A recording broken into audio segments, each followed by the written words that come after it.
हे राजन, इसके बाद कपिध्वज अर्जुन ने मोर्चा बांधकर डटे हुए धृतराष्ट्र संबंधियों को देखकर उस शस्त्र चलने की तैयारी के समय धनुष उठाकर ऋषिकेश श्री कृष्ण महाराज से यह वचन कहा।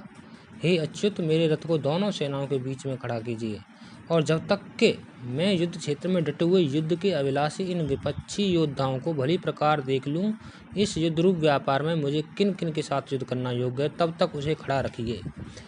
दुर्बुद्धि दुर्योधन का युद्ध में हित चाहने वाले जो ये लोग इस सेना में आए हैं, इन युद्ध करने वालों को मैं देखूंगा। संजय बोले, हे धृतराष्ट्र, अर्जुन द्वारा इस प्रकार कहे हुए महाराज श्री कृष्णचंद्र ने दोनों सेनाओं के बीच में भीष्म और द्रोणाचार्य के सामने तथा संपूर्ण राजाओं के सामने उत्तम रथ को खड़ा करके इस प्रकार कहा कि हे पार्थ, युद्ध के लिए जुटे हुए इन कौरवों को देख। इसके बाद प्रथापुत्र अर्जुन ने उन दोनों ही सेनाओं में स्थित ताऊ चाचों को, दादों परदादों को, गुरुओं को, मामाओं को, भाइयों को, पुत्रों को, पौत्रों को तथा मित्रों को, ससुरों को और सुहृदों को भी देखा।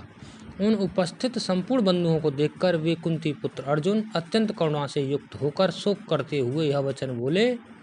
हे कृष्ण, युद्ध क्षेत्र में डटे हुए युद्ध के अभिलाषी इस स्वजन समुदाय को देखकर मेरे अंग शिथिल हुए जा रहे हैं और मुख सूख रहा है तथा मेरे शरीर में कंप एवं रोमांच हो रहा है।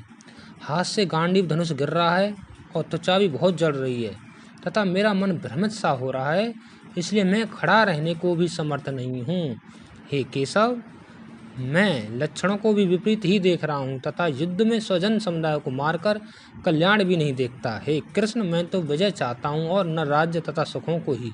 हे गोविंद, हमें ऐसे राज से क्या प्रयोजन है अथवा ऐसे भोगों से और जीवन से भी क्या लाभ है। हमें जिनके लिए राज्य, भोग और सुखाद अभीष्ट हैं, वे ही ये सब धन और जीवन की आशा को त्याग कर युद्ध में खड़े हैं। जय श्री कृष्ण।